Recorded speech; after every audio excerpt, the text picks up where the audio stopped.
আসসালামু আলাইকুম প্রাণপ্রিয় কৃষিপ্রেমিক ভাই ও বন্ধুগণ, সবাইকে শুভেচ্ছা ও অভিনন্দন। আজ আবার আমি চলে আসলাম আমার কলা বাগানে। রঙিন সাগর, এই কলাটি হচ্ছে রঙিন সাগর। মাশাল্লাহ, পূর্বে বলে আসছিলাম আপনাদেরকে যে কলাটি আমি সাধারণত রোজাকে টার্গেট করে বাগানটা প্রস্তুত করছি। কলার যে ধরন আর নিয়ম অনুযায়ী আশা করি 2026 রমজানে প্রতিটি কলা পরিপক্ক হবে এবং হারভেস্ট করতে পারবো। সকলেই দোয়া করবেন যেন গাছটি সুস্থ এবং সবল থাকে। প্রতিটা গাছে খুঁটি লাগানো হচ্ছে, যেগুলো কলা বের হচ্ছে। প্রায় ম্যাক্সিমাম গাছে কলা বের হয়ে গেছে, আছে মোটামুটি। এটি সাধারণত প্রথম সিজন, তো কলাটি মোটামুটি ভালো হয়েছে আল্লাহর রহমতে। সকলেই দোয়া করবেন ভালো।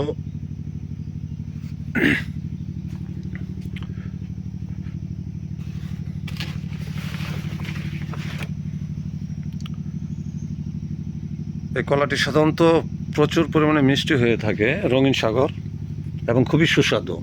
বাজারের চাহিদা অনুযায়ী খুবই আর কি চলতে পারে এটা।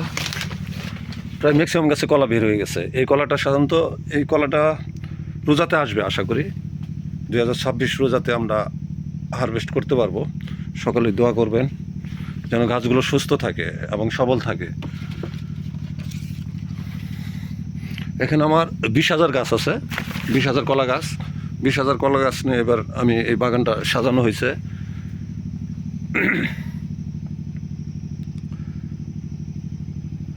মাশাল্লাহ, সকলে দোয়া করবেন যেন গাছগুলো সুস্থ রাখতে পারি। কলা মোটামুটি ভালোই হয়েছে, ম্যাক্সিমাম গাছে আসছে।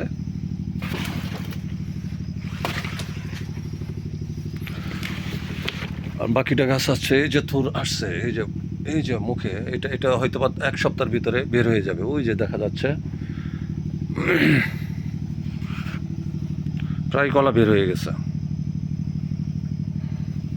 প্রচুর যত্ন নিতে হচ্ছে, এখন তো বৃষ্টি নাই, পানি সেচ দিতে হচ্ছে এবং কীটনাশক, আপনার বিশেষ করে পাতার মেডিসিনটা বেশি স্প্রে করতে হচ্ছে নিয়ম মোতাবেক। প্রায় কলা বের হয়ে গেছে। 20,000 কলার ভিতরে প্রায় ম্যাক্সিমাম আশা করি 15,000 বের হয়ে গেছে। এগুলো কলা আশা করতেছি রোজাতে, রমজানে ফাল্গুন চৈত বৈশাখ মাস থেকে আমরা বিক্রি করা শুরু করতে হারভেস্ট করতে পারবো। সকালে দোয়া করবেন, সবাই ভালো থাকবেন। কৃষি বিষয়ে কোনো পরামর্শ থাকলে ইনবক্স করবেন। আল্লাহ হাফেজ।